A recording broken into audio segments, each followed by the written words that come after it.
Eh bien, bonjour mesdames et messieurs, bonjour et bienvenue, j'espère que vous allez bien. On est en direct pour l'émission Le Pas de Tir, 5e édition pour le débrief des courses de Nové Mesto na Morave en République tchèque. Les dernières courses avant les Jeux Olympiques qui débuteront le 8 février à Milano Cortina. Bien sûr, nation de Lisa Vitozzi, Tommaso Giacomel, Dorothée Avireur, Lucas Hofer et bien sûr toute cette équipe de biathlètes italiens dont on parlera un petit peu plus tard. Vous avez le programme bien sûr juste au-dessus et une fois n'est pas coutume, on va bien sûr commencer par parler des résultats de cette semaine. Cette semaine qui a été quand même assez sympathique pour notre équipe de France, hein, on va pas se le cacher, on va le voir tout de suite, hein, pour ceux qui n'auraient pas pu suivre les courses et qui ne se sont pas spoilés exprès pour regarder l'émission. Déjà, merci. Très bon choix, j'aurais fait la même chose.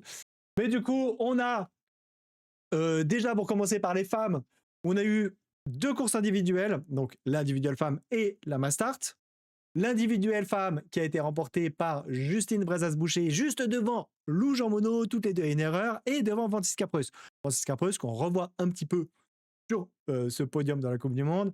Pour l'instant, elle n'a pas été trop là, elle a raté pas mal d'épreuves, donc bon, au niveau du classement général, voilà. Mais qui a fait une bonne course malgré 2 erreurs. On a vibré jusqu'au bout parce qu'elle était dans les temps de ski à peu près, donc voilà. Justine Brezas-Boucher qui a eu du coup le meilleur temps de ski devant le temps de ski de, alors pas Lou Jean Monod, mais Paulina Batov-Fialkova. C'est Lou Jean Monod, elle a le 3e temps de ski. Alors pas très loin derrière la Slovaque, mais en tout cas 3e temps de ski pour Lou. Et ensuite, pour compléter cette cérémonie des fleurs, on a Anna Magnusson qui fait 2 erreurs également. Lena Hickey-Gross qu'on n'avait pas vu depuis longtemps dans un top 6, la Suissesse. Et Steiner, l'Autrichienne, qui malgré un 0 faute, voilà, un temps de ski qui n'était pas au niveau en tout cas des top athlètes. Donc une 6e place, mais très belle 6e place justement pour cet athlète qui monte du circuit IBU Cup. Ensuite pour la mass start, on a une victoire, je dirais même un doublé de cette équipe de France. On aurait presque pu avoir un triplé, mais voilà. Il en manquait un petit peu au niveau des cannes pour Lou, mais franchement, pour ceux qui n'ont pas vu la course, si vous pouvez regarder le replay, voilà, passez sur mon Instagram, vous allez voir une petite réaction à chaud de ce qui s'est passé. Ça va être un peu sympathique. Il y a aussi sur YouTube, je vais mettre sur les deux. Mais voilà, c'était un finish excellent, à savoir, on a les 4, donc à savoir Lou Jean Monod, Julia Simon, Océane Michelon et Lisa Vitozzi qui se sont présentés sur le pas de tir. Donc les 4 ensemble. Elles sont sorties les 4 ensemble. Lou, un léger décalage par rapport aux 3 autres. Léger décalage qu'elle n'a pas réussi à combler. Elle avait déjà pas mal donné sur la piste à chaque fois, justement, à cause des tirs légèrement plus lents que les 3, parce qu'elles sont restées à 4 pendant plusieurs tours. Donc voilà, Lou tirait un tout petit peu plus lentement, donc à chaque fois, elle devait donner un tout petit peu pour les rattraper. Et voilà, du coup, je ne sais pas si c'est lié à ça, mais en tout cas, dans le 4e tour, enfin, dans le 5e tour, pardon, dans le dernier, ça a pêché un petit peu. Donc on a, malgré tout, un très beau doublé avec Julia Simon qui a bien tenu. Julia qui était un petit peu en difficulté sur ses temps de ski ces derniers temps. Voilà, là, on a retrouvé la Julia la Julia qui a gagné le Gros Globe, en fait, à savoir mitraillette au tir, solide sur les skis. Donc voilà, Océane qui était aussi, voilà, ça se tire un peu la bourre, mais Océane qui fait une très belle 2e place et Elisa Vitozzi qui complète ce podium. Lou, comme je disais, arrive malheureusement 4e. Camille, très très belle 5e place, encore un 20 sur 20 pour Camille Benet qui a les meilleures statistiques de tir de la Coupe du Monde pour sa première participation en Coupe du Monde. C'est tout simplement prodigieux. Et Suvi Minkinen, qui avait raté son individuel, qui là termine 6e de la mass start malgré 2 erreurs. Elle a vraiment fait bien envoyé un peu au niveau du ski pour essayer de se rattraper, Suvi Minkinen. Au niveau des temps, pourtant, elle est... Alors attendez, non, ça c'est le... Si je prends les temps de la mass start, Suvi Minkinen qui a le 6e temps de ski. Le premier temps de ski étant celui de Lisa Vitozzi devant, juste au coude à coude avec Julia Simon. Donc ensuite, ah oui, j'en ai pas parlé, mais du coup pour l'individuel, effectivement, excusez-moi, je suis un peu vite en besogne, je suis passé à la mass start. Mais voilà, Julia Simon qui avait fini 8e avec 2 erreurs, Océane Michelon 4 erreurs, 17e, et Jeanne Richard 38e avec 5 erreurs. C'est un individuel pardon, court, un nouveau format. Donc là, en fait, donc déjà, la piste est un peu raccourcie. Et surtout, c'est 45 secondes de pénalité au lieu de 1 minute pour les individuels normaux. Donc voilà, on revient à la Mastart, fin de la parenthèse. Donc voilà, je disais, Lou, machin, j'avais dit Swimming Kenen. Justine Bressas-Boucher, malheureusement, trop d'erreurs. 5 erreurs, donc 16e. Et Jeanne Richard, 6 erreurs, 20e. En ce qui concerne les garçons, voilà, je pense que déjà quand on regarde ce qu'on est en train de regarder, ça fait juste sourire et plaisir. Pour l'individuel, on a un doublé français avec notre Rico national. Rico la tornade, 0 faute. Retour d'Emilien Jacquelin, ça fait plaisir aussi sur le podium. Alors, il en avait fait, donc c'est pas ses premiers podiums de la saison, mais ça fait plaisir. Il était malade la semaine dernière, il essayait de régler son tir. Enfin, c'était un petit peu compliqué le retour des vacances. Donc là, voilà, un sans faute, et du coup, une deuxième place. Et Lucas Hofer, surprenant, 0 faute, et qui décroche la 3e place. Cérémonie des fleurs complétée par 2 autres Français et un Norvégien, Martin Evland. Donc Oscar Lobardo, 4e avec une erreur. Martin Evland qui a remonté l'IBU Cup, étant donné que pas mal d'athlètes norvégiens ont fait l'impasse pour se préparer pour les Jeux Olympiques. C'est pas les seuls, les Norvégiens, à avoir mis des athlètes au repos. Les Suédois ont fait la même chose, notamment avec les Søreberg. Mais voilà, là, les Norvégiens avaient mis Vetle, Christiansen, Sturla Lagrid et Johannes Skjevdal au repos, enfin plutôt en préparation des Jeux Olympiques. Donc du coup, ça a permis à des athlètes de l'IBU Cup de monter. Et donc du coup, Martin Evland qui est monté, qui a fait une 5e place sur l'individuel. Donc solide. Emilien Claude, 6e. Pareil, ça fait plaisir de voir Oscar et Emilien sur la cérémonie des fleurs. Très belle course des deux gars. Et pour la Mastart, donc on a à nouveau Eric Perrault qui a gagné cette course et Campbell Wright qui fait une 2e place. Et Aspens, alors je ne sais pas trop comment on prononce, excusez-moi si je prononce mal. Donc Aspens, qui, pareil, est remonté de l'IBU Cup, qui fait une très belle 3e place. Pareil, Campbell Wright, moi je suis content de le voir sur le podium. Il avait fait des bons résultats l'année dernière. Campbell Wright, athlète néo-zélandais, qui courait jusqu'à il y a 2 ans pour la Nouvelle-Zélande. Et depuis la saison dernière, en fait, il allait aux États-Unis pour profiter de meilleures structures d'entraînement. Donc voilà, moi, c'est un petit chouchou, j'aime bien la Nouvelle-Zélande. Voilà. Donc je suis content de le voir, Campbell Wright, à ce niveau-là. Fabien Claude, très belle 4e place à nouveau. Lucas Hofer, 5e place. Et Emilien Claude, 6e place. Les frères Claude, 2 des 3 frères Claude, dans cette cérémonie de fleurs. Et surtout, 3 Français dans un top 6 pour la Mastart. Et du coup, comme je disais, 4 pour l'individuel.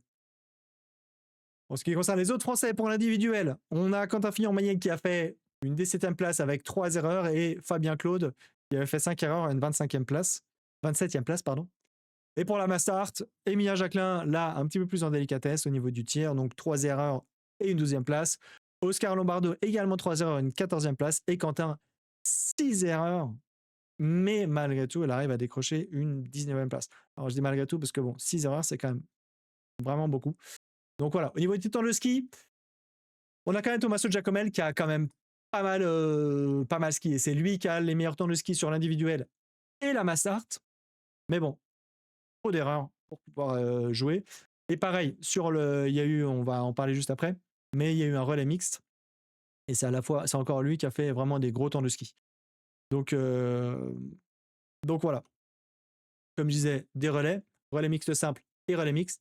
Alors, voilà, j'ai dit, mais je le répète, les courses de Nové Mesto, là, c'était un peu spécial parce que voilà, toutes les nations n'avaient pas envoyé, en tout cas, certaines nations avaient préservé leur top athlète. Donc, c'était surtout le cas pour la Suède et la Norvège.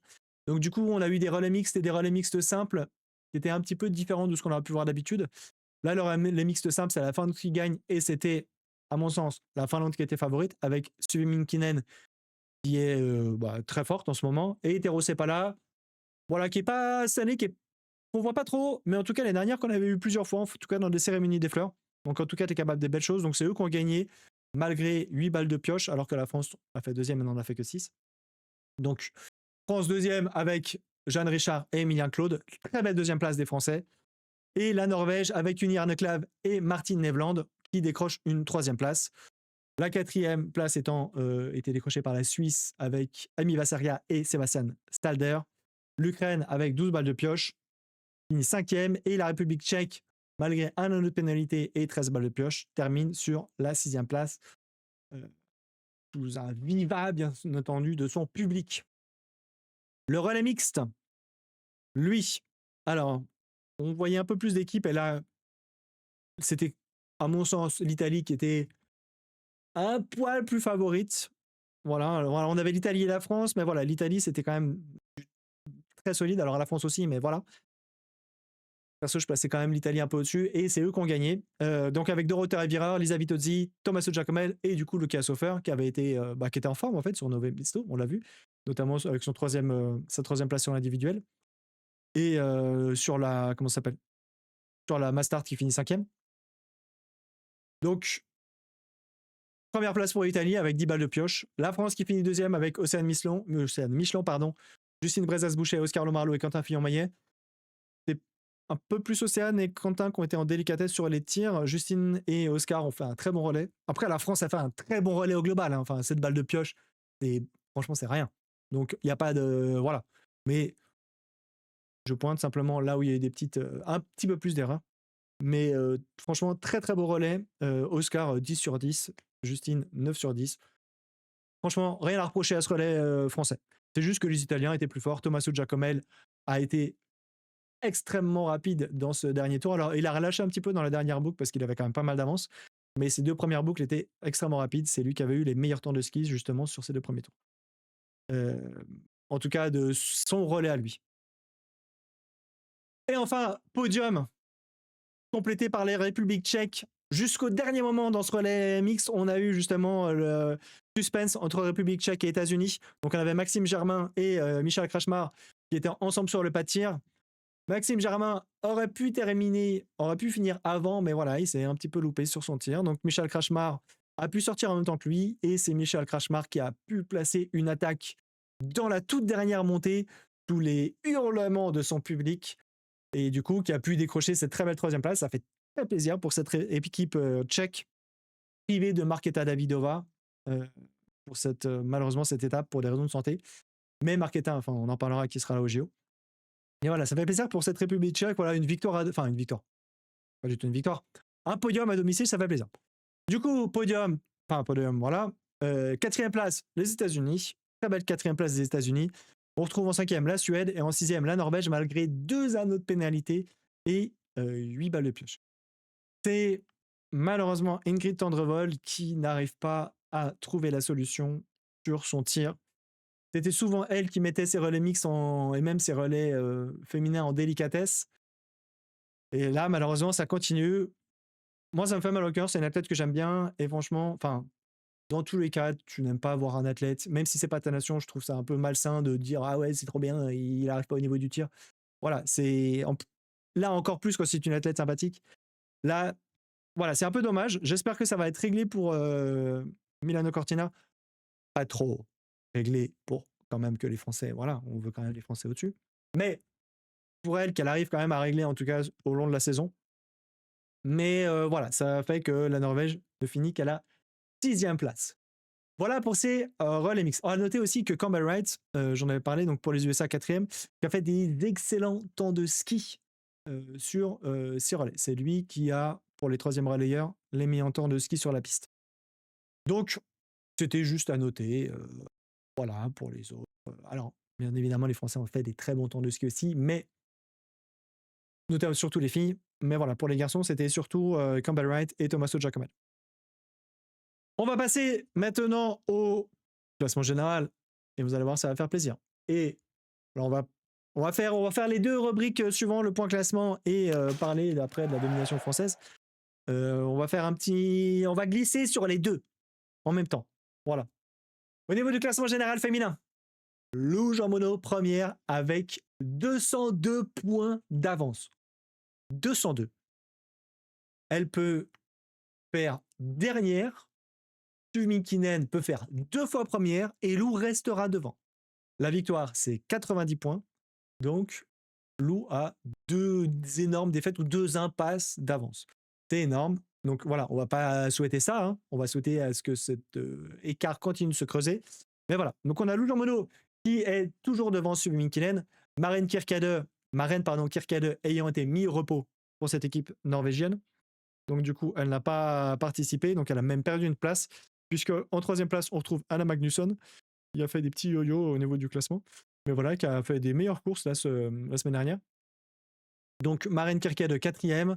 Ensuite, on retrouve les sœurs Heuberg, qui elles aussi ont été mis de côté, je l'ai dit tout à l'heure.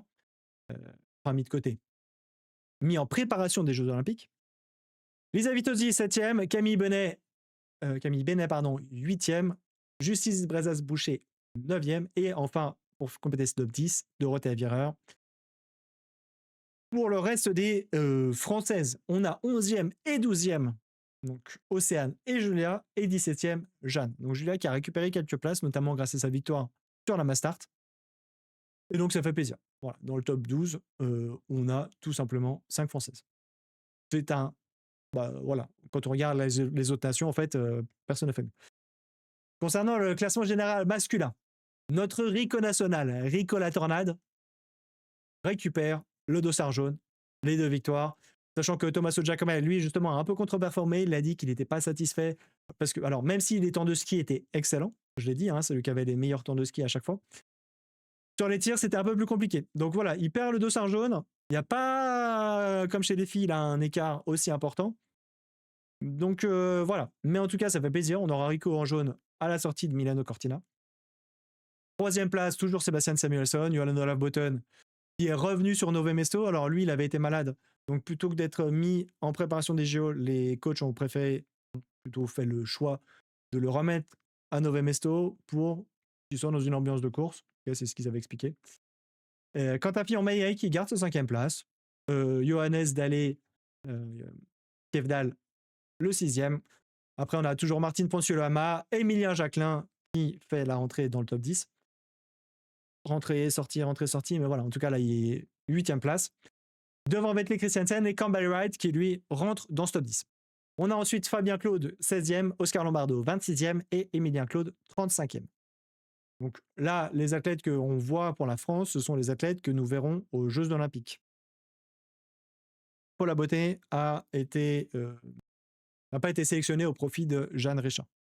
Voilà, il y avait une petite hésitation des coachs, mais voilà, finalement, c'est Jeanne Richard, on en a parlé la semaine dernière. Encore une fois, là, on voit 3 Français dans le top 10, solide. Et donc, du coup, ça nous amène directement à la partie suivante, qui est cette domination française, puisque là, on le voit clairement sur le tableau. On a une domination claire, je trouve, moi, des Français, alors que ce soit chez les filles ou chez les garçons. Alors oui, chez les garçons, il y a aussi les Norvégiens qui en ont 3 dans le top 10, mais ils sont pas aussi bien classés. Voilà. Quand on regarde au niveau de la Coupe du Monde des dames, donc on a 3 athlètes dans le top 10, donc Lou, Camille et Justine, et en tout, si on compte, on en a 5 dans le top 12. On vient de le dire, on rajoute Océane et Julia. Pour les hommes, donc on en a 3 dans le top 10, et surtout, quand on regarde les dossards, là, si on revient en arrière, Lou et Eric ont 4 dossards. Enfin, c'est juste prodigieux. Voilà, il y a juste, pour Lou, il manque le dossard dans la poursuite, et pour Tommaso Giacomel, il manque le dossard, pour Eric Perrault, il manque le dossard du sprint. Mais ils sont vraiment pas loin en termes de points. Si on regarde les points, alors je vais les reprendre tout de suite, puisque voilà. Au niveau du sprint, non, je vous ai dit, c'est la poursuite. Au niveau de la poursuite, on a 287 points pour Sumi Minkinen et 277 pour Lou Jean Monod. 10 points d'écart seulement. Et pour les garçons, on a... Ne bougez pas. On a Tommaso Giacomel avec 309 points. Et là, il y a un petit peu plus d'écart. Que c'est Samuelsson le deuxième avec 274. Et Eric Perrault avec 241. Donc, il y a un petit peu plus d'écart qu'entre Lou et Sumi Minkinen. Mais voilà. En tout cas, c'est jouable. Et surtout, c'est énorme. Enfin, voilà. Il y a 5 dossards, 6 avec le dossard du meilleur jeune. Mais du coup, voilà, Lou et Eric sont trop vieux pour avoir ces dossards-là. Donc c'est juste une performance assez hallucinante. Je ne sais pas si ça a déjà eu lieu. À savoir 2 Français en première place du classement général avec autant de dossards sur le dos.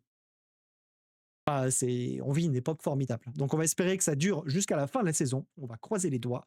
On va leur transmettre toute l'énergie qu'on veut. D'ailleurs, si vous voulez, n'hésitez pas à passer pour les vivre ces courses ensemble sur la chaîne Twitch en live. Vous allez voir, c'est du bonheur en barre. Donc, on va vibrer déjà pour Milan et ensuite pour les 3 étapes restantes, à savoir, alors je me souviens plus, j'ai un doute, chaque fois j'oublie, ce qu'on n'a pas vu. Donc c'est voilà, il y aura Kontiolahti, Otepää et dernière étape à Oslo Holmenkollen.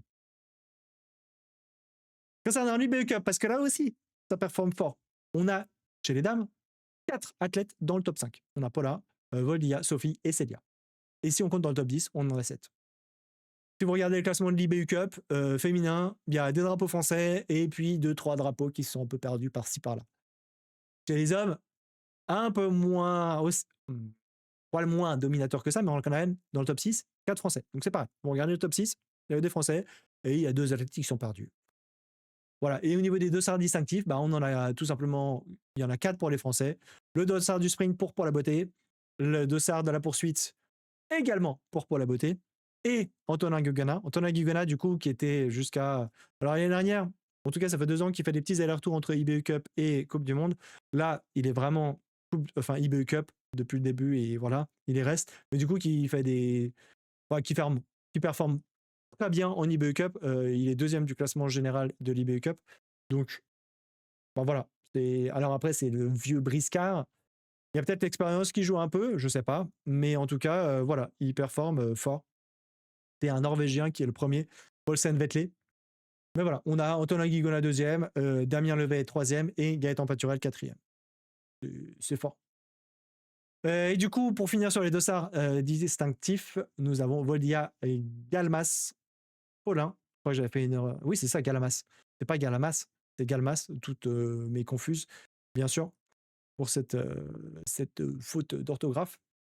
Donc, Voldia Galmas Paulin qui a le dossard de la Masta. Donc voilà, alors après, comme on l'explique, on ne sait pas. En tout cas, il y a une densité dans ces équipes de France qui, je trouve, en fait, on n'a rien à envier finalement à ces équipes norvégiennes. Mais surtout l'équipe norvégienne masculine qui, elle, est très dense. Là, on le voit, hein, les Norvégiens, ils ont fait monter des athlètes de l'IBU Cup, et ben on retrouve les athlètes qui sont montés de l'IBU Cup dans les top 6. Et puis sur les relais mixtes, ben voilà, ça performe aussi. Enfin bref, c'est du solide au niveau norvégien, mais français, c'est très très solide aussi. Et du coup, alors je l'ai pas mis, ce sera à l'occasion peut-être. Ah tiens, c'est marrant, il y a plus. Je vois une petite coquille. Ce sera l'occasion d'en parler. Hop là, voilà, je corrige. Ce sera l'occasion d'en parler, je pense, dans la fin de saison. Mais il y a Siegfried Mazej qui a annoncé qu'à la fin de la saison, il allait quitter cette équipe norvégienne. Donc, est-ce qu'il va se dire, OK, je retourne en France et je continue le travail qui a été fait par les coachs de tir. Alors, si la France lui offre un contrat, bien sûr. Parce que là, pour l'instant, bah, ça marche très bien en fait avec les coachs de tir actuels. Donc, on va voir. Donc, est-ce que la France lui proposera un contrat? Si oui, est-ce qu'il va accepter pour se dire, bah voilà, toute cette jeune génération là qui performe de dingue en IBU Cup et qui performe déjà fort en Coupe du Monde, continue de l'amener vers des sommets comme j'ai amené Martin au sommet, ou est-ce qu'il va choisir un nouveau challenge, ou est-ce qu'il va tout simplement s'arrêter? Moi, je trouve que ça va être intéressant. Mais voilà, on en parlera une autre fois du cas Siegfried. Mais pour revenir en français, c'est juste excellent et ici, franchement, incroyable de vivre ça. On va passer à l'avant-dernier point qui est. Ah non, bah non, c'est pas celui-là. Voilà, c'est comme ça. 2 pour le prix d'un. Ouais, j'ai fait une balle de pioche en fait. Qui est, puisque, ben, voilà, on avait parlé la semaine dernière des sélections, donc on avait dit pour la France, on avait donné, c'est ceux qu'on voit au circuit Coupe du Monde à l'heure actuelle. Pour la Norvège, c'est un peu pareil avec Junior de Clave qui est remplaçante. Et du coup, là, il y a plusieurs équipes qui ont fait tomber, donc on va pas détailler de manière exhaustive. Enfin, on va parler surtout des top athlètes, mais voilà. Là, j'ai pas fait toutes les nations, ce serait beaucoup trop long. J'ai mis les nations, on va dire, sans vouloir manquer de respect, bien sûr, aux autres nations, mais les nations qu'on voit un peu plus sur le devant de la scène. Donc voilà, pour la sélection allemande, donc évidemment, on a Franziska Preuss qui est présente, avec des athlètes qu'on connaît un petit peu moins. Chez les hommes, donc là, par contre, on a, bah, pareil, on a ceux qu'on voit d'habitude avec toutefois Roman Rees et Leonard Found. Leonard Found qui a été, enfin, jusqu'à la fin de cette. Alors, je crois que c'était la Mastart, qui a été surprenant jusqu'à la fin. Alors, à la fin, il s'est justement un peu trouvé sur le dernier tir, mais en tout cas, qui a été, ouais, non, qui était sur les devants pendant longtemps. Donc voilà, une grosse équipe allemande. Pour l'équipe suédoise, pas de surprise non plus. On trouve celle qu'on voit à l'heure actuelle sur le circuit Coupe du Monde, à savoir les Sörberg, Anne Magnusson bien évidemment, Lind Jessblom, Ella Alvarsson et Anna-Karin Heidenberg. Et pour les hommes, c'est pareil, c'est l'équipe A, à part Enig, à part Enig, Henning, à part le dernier que sur la liste là, qu'on voit pas trop, qui remonte de l'eBay Cup. Mais sinon, voilà, Sébastien Samuelsson, Pontus Mann, Elin, Victor Brand et Matej Stefansson qui sont les titulaires en Coupe du Monde. Pour la sélection tchèque, là c'est pareil, il n'y a pas de surprise. À part pour Teresa Winklarkova, qu'on connaissait pas personnellement, j'ai pas trop vu en Coupe du Monde. Et puis pour les hommes, voilà, Petro Ak, Thomas Milcia, Mikulas Karlik, qui était, voilà, une petite discussion une fois dessus. Et Hornig et Krashmar. Concernant la sélection finlandaise, voilà, par les deux premières de la liste que personnellement je connais pas trop. On a déjà vu Lehtonen, Lennamo et Minkinen, surtout Minkinen. Mais Lennamo, on l'avait vu un petit peu en début de saison. Et puis pour les hommes, pareil, c'est l'équipe A, on va dire. C'est l'équipe type. Pour l'Italie, pas de surprise, à part Nicolas Romanin et éventuellement Elias Zeni. Voilà. Ils sont un peu moins connus. Et puis pour cette sélection autrichienne, pardon. Je disais Hauser, autrichien, enfin bref. Je mélange un peu tous les noms là. Donc voilà, on a toutes les Anna et Lisa Theresa Hauser et Tamara Steiner. Et pour les hommes, l'éternel Simon Eder. Est-ce que cet homme annoncera un jour sa retraite? On ne sait pas. Le jour où il va annoncer sa retraite, ça va faire bizarre. Parce que c'est toujours un peu lui le leader de cette équipe autrichienne au niveau des hommes. Donc voilà. Oui. Je ne sais pas si vous avez entendu, je me fais engueuler. Peut-être que je parle trop fort. Il me dit que c'est trop long là. Ok, bah, du coup, voilà. Donc voilà pour cette équipe, ces sélections, pardon, pour les Jeux Olympiques. Alors, encore une fois, je m'excuse sincèrement si vous attendez, si vous voulez voir d'autres sélections nationales. Ce n'est pas un manque de respect, c'est juste que ce serait un petit peu long. Donc j'ai voulu garder court en mettant les notions, on va dire, les nations, pardon, un peu plus cadre. Je mets des gros guillemets sur cadre, mais les nations qu'on voit un peu plus souvent sur les podiums ou les cérémonies de flamme. On va passer enfin à cette dernière rubrique. Ah mais non, je m'étais trompé avant. Ah ouais, alors je me suis sur les rubriques là, c'était n'importe quoi. Bref, du coup là on est à la dernière rubrique. Ouais, super. Qui est la cible? À qui on met une cible sur le dos? Qui doit un peu farter les skis parce que voilà, c'était pas assez rapide, et qui doit régler ses carabines parce qu'au niveau du tir, c'était un peu délicat. La cible, n'hésitez pas à mettre d'ailleurs dans les commentaires, et n'hésitez pas à réagir aussi sur Twitch. N'hésitez pas donc à me dire qui vous mettriez pour ces trois, quels athlètes vous mettriez. Moi pour la cible, je pense la mettre, si je reprends un peu ce qu'on a vu, sur Lisa Vitozzi. Lisa Vitozzi, voilà, qui est extrêmement rapide toujours au tir. Elle fait des tirs canons. Elle est souvent dans les meilleurs temps de tir des courses. Donc voilà, si en plus elle s'y met au ski, ça risque d'être danger. Elle va être à domicile. Donc est-ce que ça va justement lui donner cette pression, ou est-ce qu'à l'inverse, elle va se transcender? Mais voilà, du coup, je mets un petit tip sur Lisa Vitozzi. Voilà, on verra ce que ça va donner. Qui doit régler la carabine? Là, pour moi, cette semaine, c'était plutôt Jeanne. Jeanne est un peu Quentin, mais Jeanne, elle a fait quand même pas mal de fautes. Elle a fait 5 fautes sur l'individuel et 6 fautes sur la Mastart. Donc voilà, c'est surprenant. Enfin, c'est surprenant. Non, parce que les performances, ça varie dans le temps. Mais voilà. Jeanne, qui a vraiment très bien performé l'année dernière. On va pas revenir sur l'incident, mais voilà, qui a très bien performé l'année dernière. Et cette année, c'est un petit peu moins. Océane qui reste quand même un peu plus sur les devants que Jeanne. Donc voilà, là, sur le tir, Sean Richard, faut régler tout ça avant les Jeux Olympiques. J'espère. Enfin, je ne dis pas ça. Il n'y a aucune méchanceté, bien sûr, dans ça. C'est juste. Et enfin, qui doit farter? Là, moi, j'ai pas spécialement vu quoi que ce soit. En tout cas, il y a rien qui me saute aux yeux.